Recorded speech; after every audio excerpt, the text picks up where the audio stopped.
Вера Аракелян родилась 16 марта 1970 года в Камрате в простой крестьянской семье. С раннего детства приняла решение стать ученым, поэтому и выбрала профессию учителя. Я хочу сказать, что я счастлива, что родилась в этой семье, что мои родители воспитали нас быть добродушными, трудолюбивыми и беречь наш родной язык и традиции. Хочу сказать, что мы осознавали, что мы должны и учиться, и найти себя в жизни, но для этого ты должен хорошо учиться.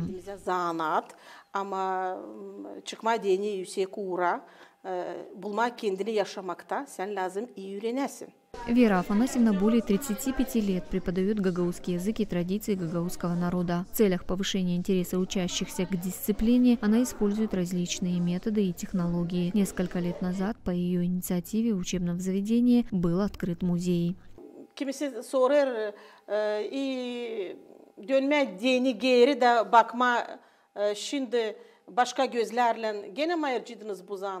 Кто-то спрашивает меня, не жалею ли я о чем-то. Могу ответить, что нет. Дети приходят и уходят, а мы вместе с ними развиваемся, как требует время.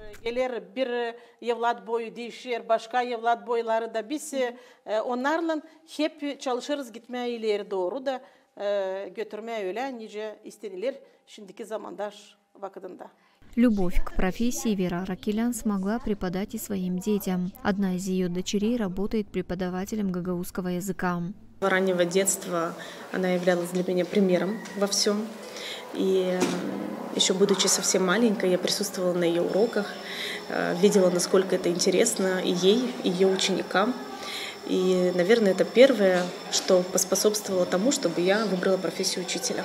Своим теплом Вера Афанасьевна делится не только со своими учениками, но и с коллегами. Я вам хочу сказать, что я свой шаг, особенно когда это касается каких-то открытых мероприятий или работы, я именно с ней всегда проверяю план своей работы, свое мероприятие, сценарий своего мероприятия. Более ответственного человека, чем она, я еще не встречала. 16 марта Вере Афанасьевне исполняется 53 года. Алена Терзи, Григорий Ставилов, Артем Топал, ГРТ Новости.